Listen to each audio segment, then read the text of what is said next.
Hello.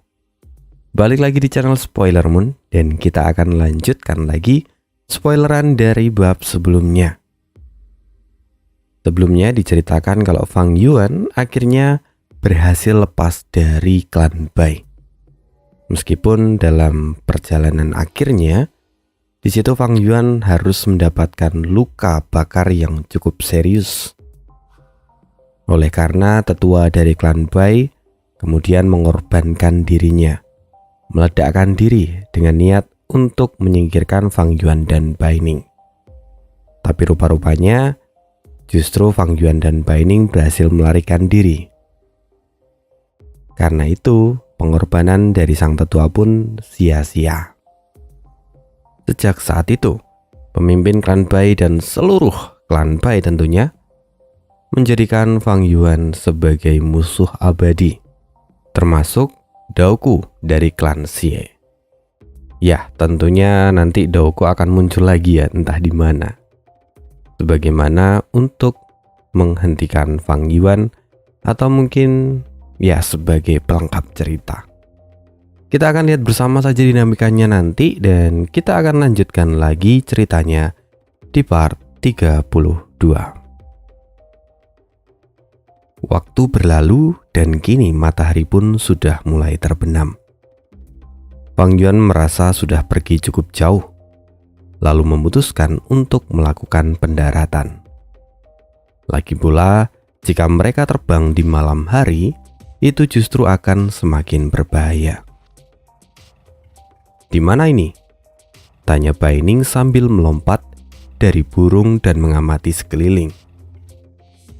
Di sekitar mereka terdapat banyak pepohonan yang pendek dan lebat. Pohon-pohon di sini memiliki daun yang subur dan sangat berbeda dengan Gunung Baigu, yang mana di sana dipenuhi dengan tulang. Tapi ada yang berbeda. Daun-daun yang ada pada pohon di tempat ini semuanya bernuansa ungu, mulai dari ungu muda, ungu tua, dan juga ungu kemerahan, serta yang lain. Sehingga jika dilihat dari kejauhan, tempat ini terlihat seperti lautan berwarna ungu. Kita ada di hutan ungu. Seharusnya posisi kita sekarang sudah dekat dengan Gunung Xiyu, kata Fang Yuan yang tampak sedikit khawatir. Setelah beberapa saat, Fang Yuan kembali berkata, Gunung Xiyu adalah tempat yang aman ketika siang hari. Tapi saat malam tiba, tempat ini menjadi sangat berbahaya. Sekarang hari sudah hampir gelap. Kita harus bergegas mencari tempat untuk bermalam malam ini. Oke, jawab Bai Ning. Mereka kemudian berjalan dan kurang lebih setelah 2 jam, akhirnya mereka menemukan sebuah gua. Gua ini sebenarnya dihuni oleh seekor beruang kantung. Seperti namanya, beruang ini adalah spesies beruang yang memiliki kantung di perutnya sama seperti kanguru. Tapi di saat mereka menemui beruang ini, Bai Ning tanpa basa-basi membunuhnya. Di dalam gua, Fang Yuan dan Bai Ning pun segera membuat api, lalu kemudian memasak rebusan daging untuk makan malam. Setelah semuanya siap, mereka pun segera memakannya. Di tengah-tengah makan malam itu, Bai Ning melihat ke arah Fang Yuan, lalu tiba-tiba tertawa terbahak-bahak. Hahaha, lihatlah dirimu. Kau benar-benar mendapatkan karmamu. Sebelumnya kau membakar saudara kembar Bai hidup-hidup, dan sekarang kau sendiri dipenuhi dengan luka bakar. Sungguh, dunia ini memang adil. Ya, sekarang wajah dan tubuh Fang Yuan memang dipenuhi luka bakar. Bahkan salah satu telinga Fang Yuan juga terlihat hilang. Kalau kalian ingat, telinga itu sebenarnya adalah telinga yang digantikan dengan gu telinga rumput komunikasi tanah. Tapi karena tetua dari klan Bai yang mengorbankan dirinya dan kemudian membakar tubuh Fang Yuan, itu rupa-rupanya juga menghancurkan telinga rumput komunikasi tanah. Telinga rumput komunikasi tanah terbakar dan kini tidak bisa kembali.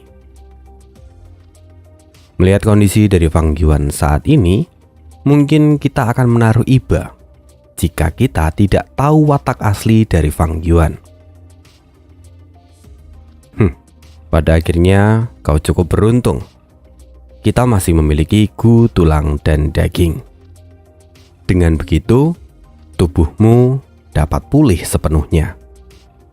Jadi sekarang memohonlah padaku, lalu aku akan menyembuhkanmu, kata Bai Ning yang mencoba mengambil kesempatan guna mempecundangi Fang Yuan. Tapi Fang Yuan menjawab dengan santai, aku tidak punya alasan untuk menyembuhkannya. Bahkan menurutku luka ini terlihat cukup bagus dan cocok untukku. Luka-luka ini menyimpan cerita yang dalam tentang perjuangan kita melarikan diri dari klan Bai. Setidaknya aku mendapatkan luka ini karena aku menyelamatkan hidupmu. Apa yang dilakukan dan diputuskan Fang Yuan untuk tidak menyembuhkan lukanya, hal ini sesungguhnya bukanlah sesuatu yang sederhana. Apa yang dia lakukan menunjukkan kualitas diri dan juga pengalaman yang sudah hidup selama ratusan tahun. Setelah itu Fang Yuan mulai bercerita. Seperti cerita tentang Master Gu Iblis yang bernama Bai Sanzi. Dia dulu pernah tertangkap dan dimasukkan ke dalam penjara. Namun saat itu dia berpura-pura gila. Bahkan dia sendiri sampai memotong anggota tubuhnya untuk menyempurnakan aktingnya. Lalu di saat semua orang mulai melonggarkan penjagaan terhadapnya, dia mengambil kesempatan itu untuk melarikan diri. Lalu di kesempatan berikutnya, dia menghancurkan seluruh kastil itu tanpa tersisa. Itu hanya satu. Ada juga tokoh seperti Permaisuri Wuji. Saat dia masih muda, kakak perempuannya iri dengan kecantikannya. Oleh karena itu, kakak perempuannya melakukan banyak hal untuk menjatuhkannya. Bahkan dia pun sampai mengambil tahtanya.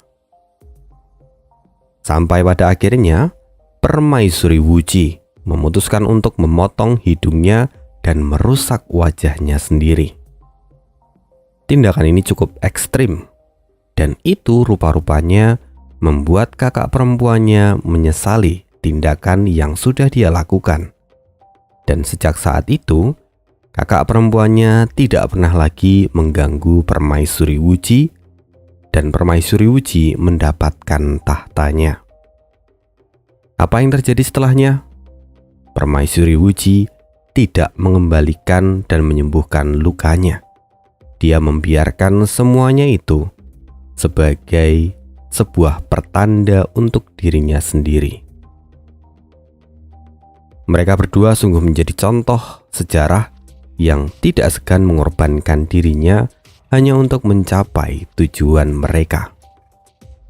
Tidak hanya mereka, masih ada banyak sekali yang lain. Karena pada dasarnya, pencapaian tidak selalu sejalan dengan kecantikan atau ketampanan. Tapi, barang siapa bisa melepaskan keinginan fana, itulah yang akan menjadi pondasi dari kesuksesan besar. Kini Fang Yuan kembali menatap Bai Ning dan berkata, sebaliknya, kau sendiri yang terlalu mencolok. Matamu biru dan rambutmu perak. Itu membuat semua orang akan tertarik untuk melihatmu. Sekarang justru kaulah yang harus merubah penampilanmu.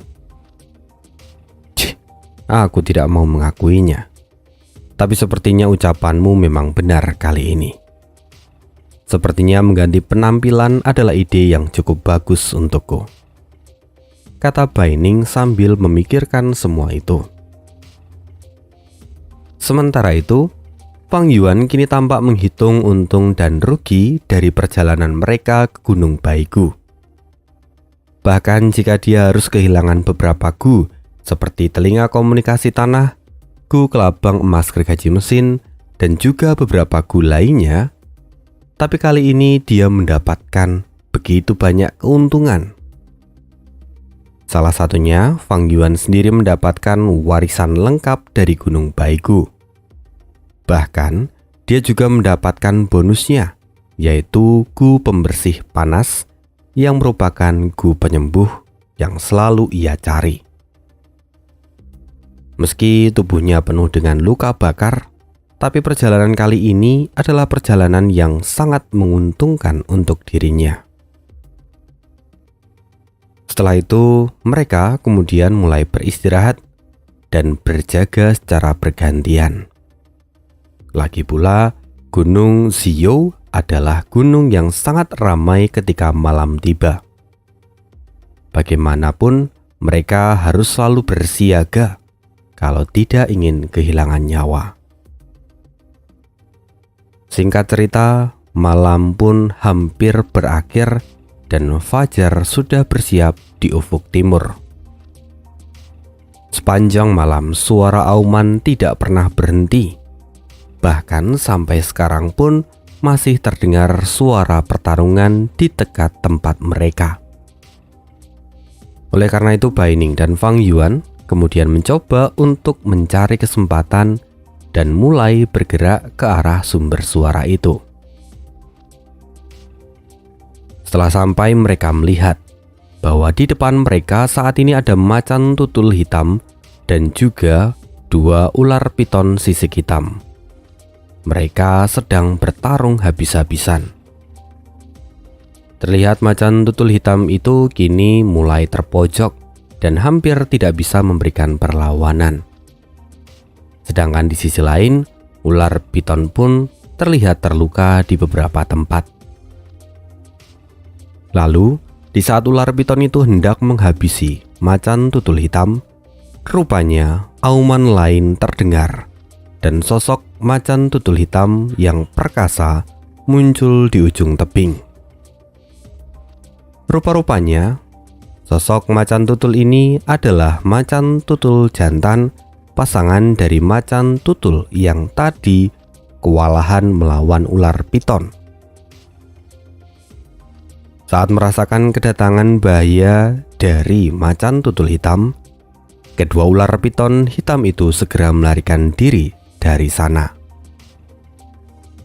Macan tutul hitam jantan kini mendekati macan tutul hitam betina yang terlihat sangat lemah. Rupa-rupanya, selain terpojok, macan tutul betina sudah terkena racun dari ular piton hitam. Oleh karena itu, sekarang nyawanya sudah di ujung tanduk. Tampak macan tutul jantan itu mondar-mandir sambil sesekali mengendus macan tutul betina. Hei, apa yang dia lakukan? Kenapa dia tidak meninggalkan saja macan tutul betina itu yang sudah hampir mati? Tanya Baining dengan sedikit berbisik pada Fang Yuan. Fang Yuan menjawab, mereka adalah pasangan dan hubungan mereka tidak dapat dipisahkan. Saat salah satu pasangan dari macan tutul hitam itu mati, maka yang lain tidak akan bisa bertahan hidup lebih lama. Semua hanya tinggal masalah waktu. Abaikan saja mereka untuk saat ini.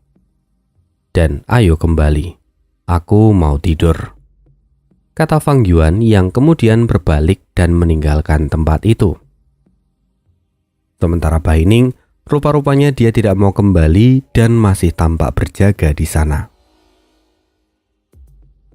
Setelah tengah hari tiba, Fang Yuan keluar lagi dari gua dan kemudian bertanya pada Baining, bagaimana dengan hasil panennya? Panen apa?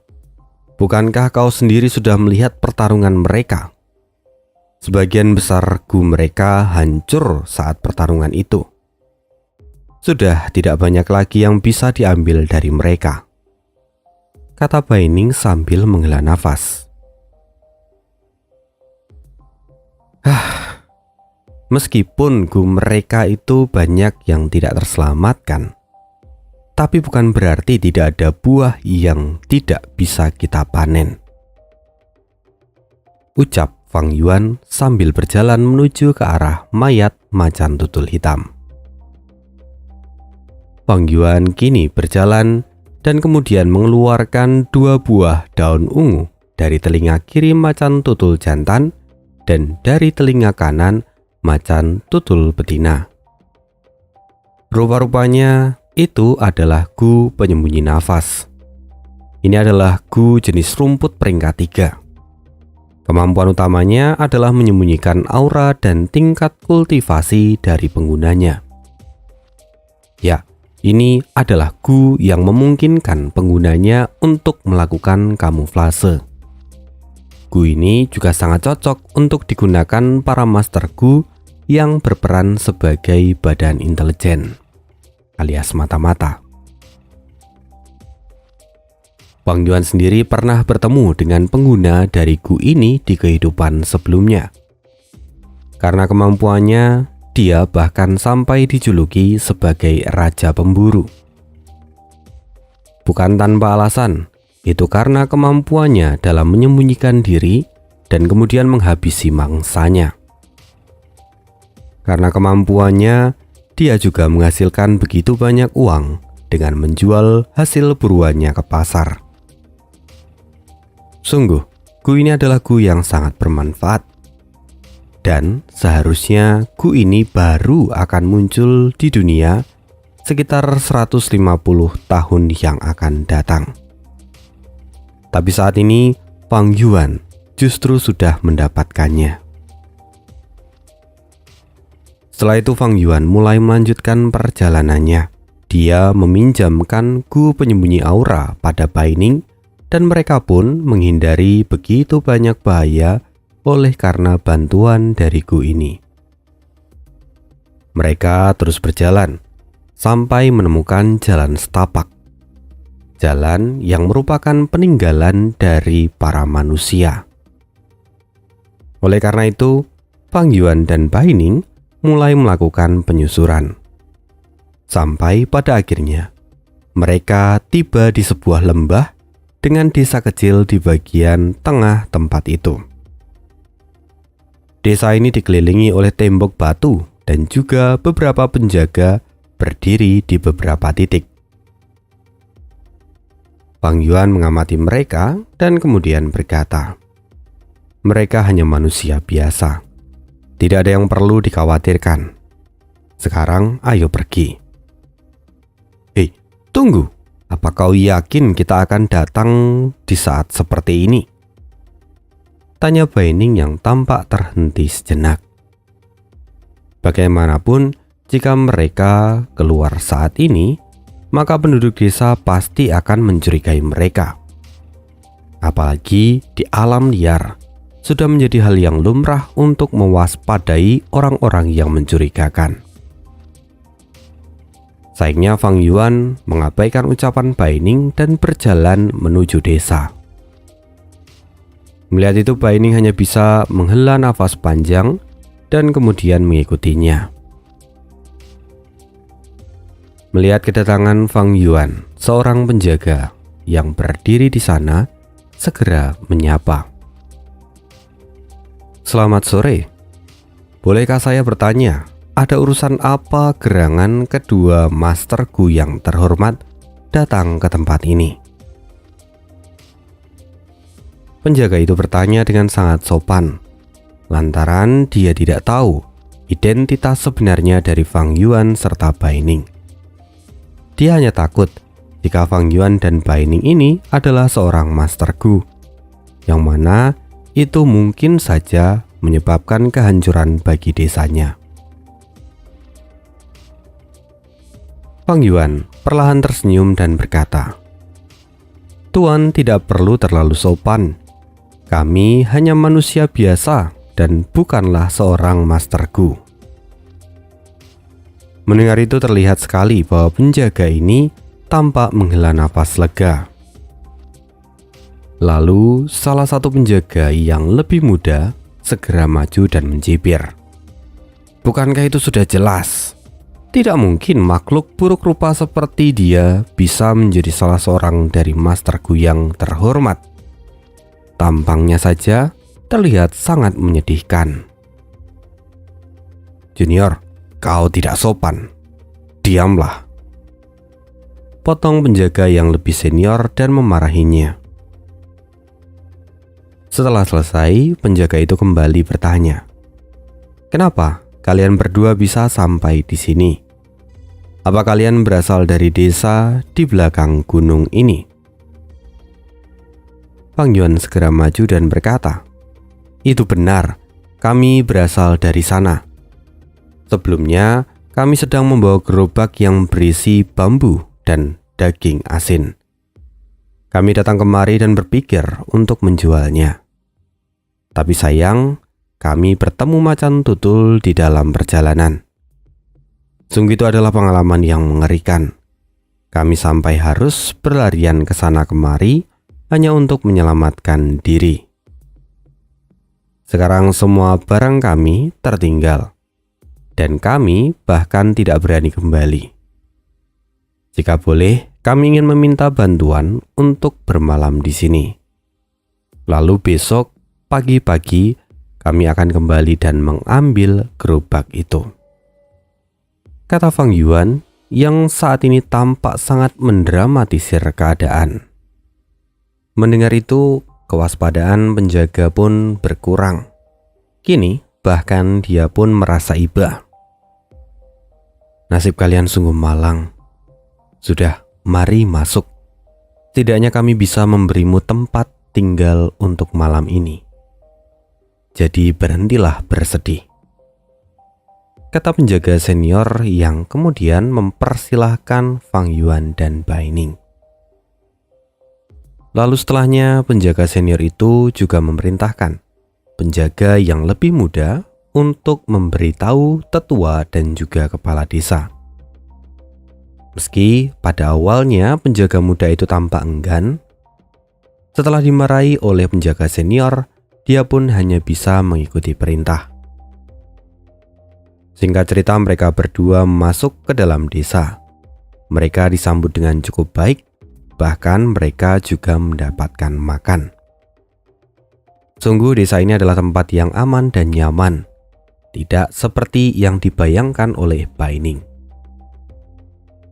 Malam itu, mereka menghabiskan malam dengan mengobrol dan berbagi cerita.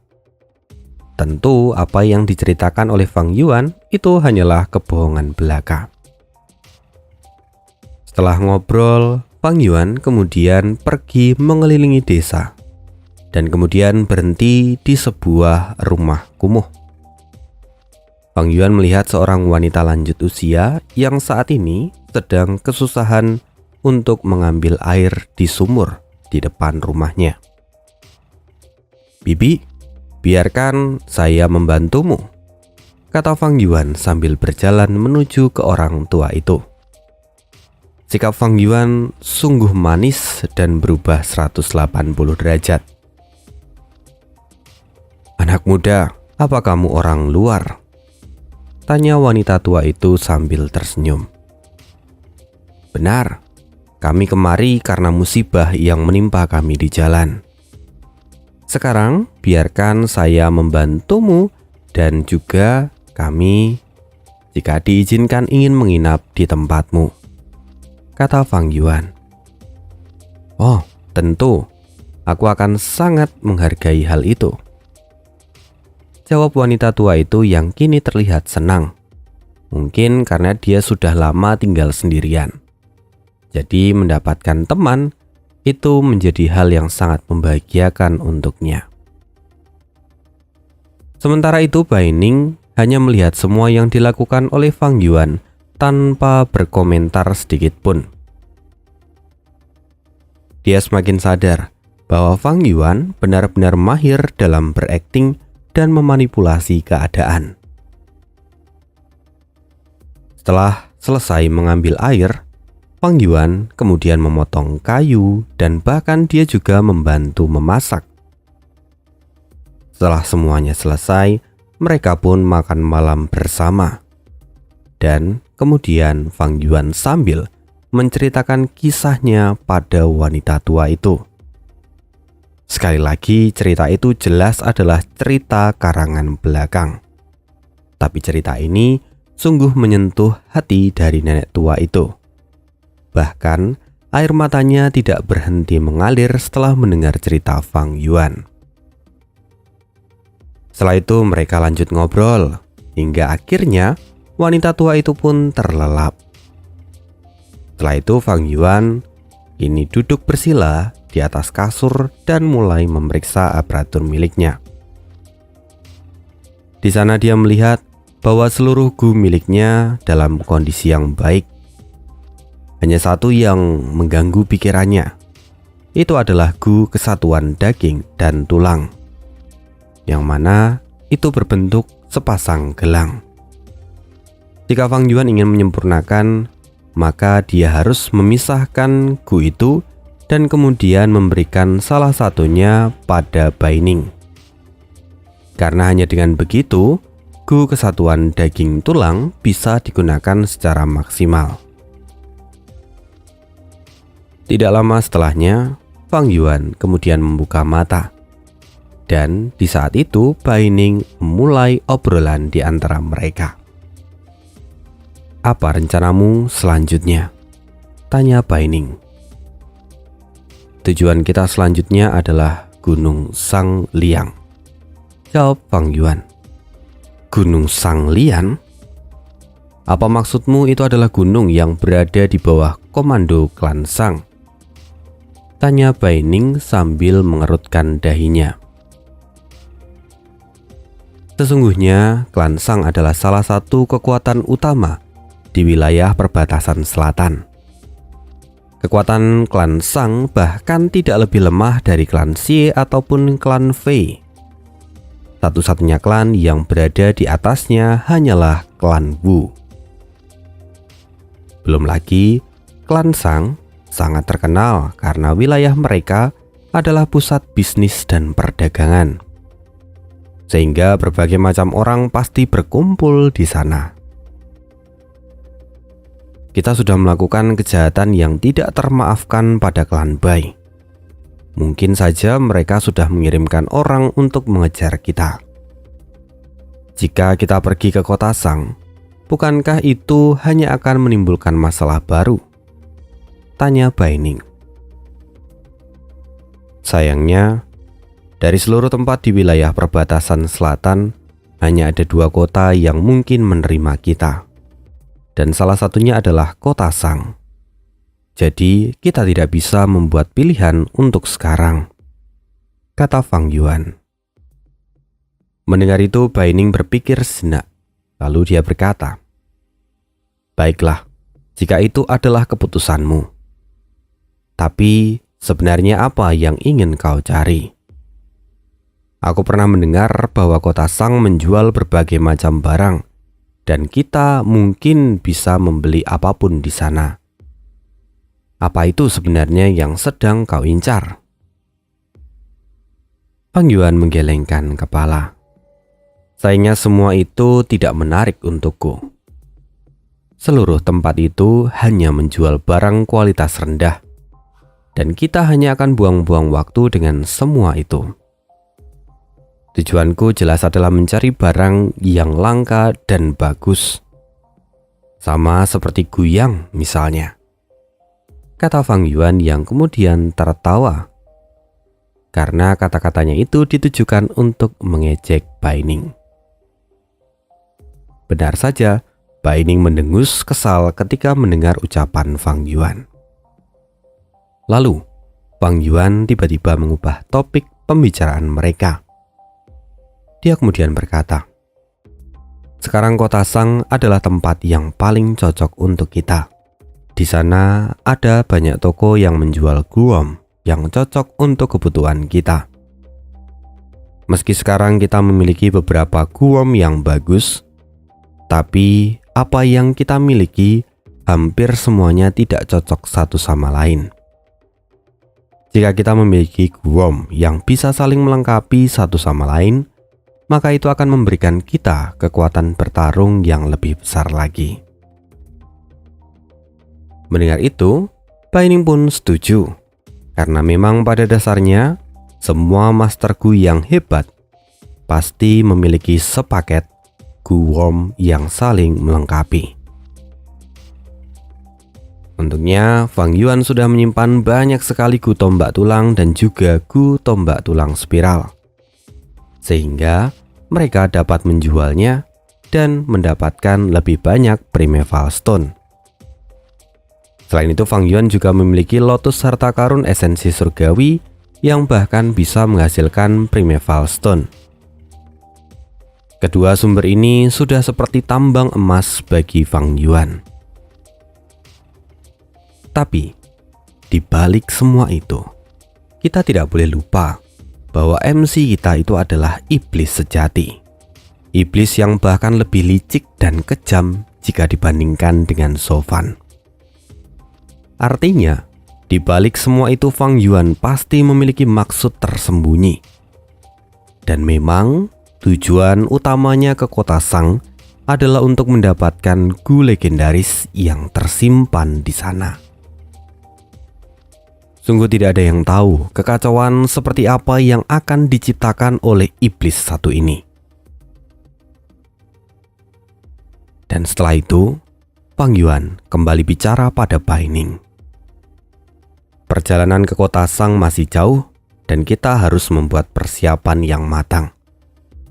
Pertama-tama, yang harus kau lakukan adalah menyempurnakan Gu kesatuan daging tulang ini.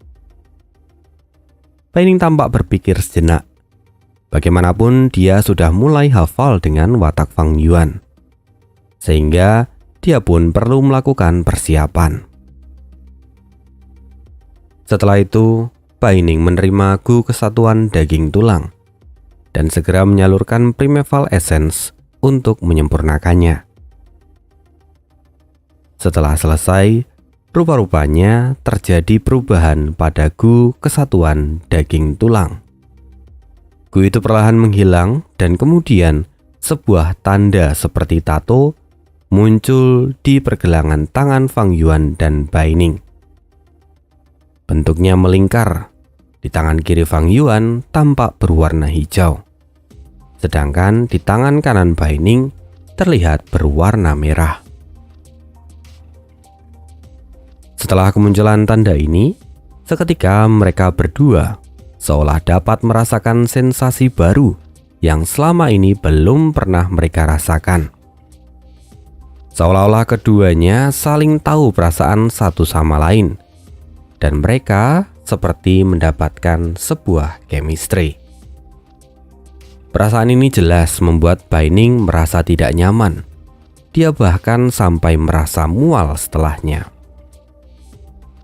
Sedangkan Fang Yuan, dia tampak berpikir lebih dalam. Jadi ini adalah efek dari Gu kesatuan daging tulang. Aku tidak menyangka bahwa efeknya akan sampai seperti ini. Namun, setelahnya, Fang Yuan memberikan instruksi dan mereka berdua mulai berkultivasi bersama. Fang Yuan mengulurkan tangannya dan Baining pun melakukan yang sama. Kedua telapak tangan mereka akhirnya bersentuhan.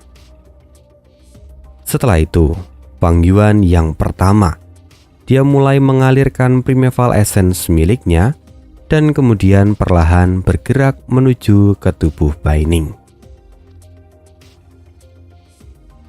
Primeval Essence yang sebelumnya berwarna tembaga hijau kini sudah berubah menjadi putih terang.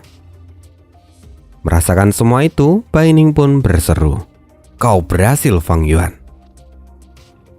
Fang Yuan tampak dingin.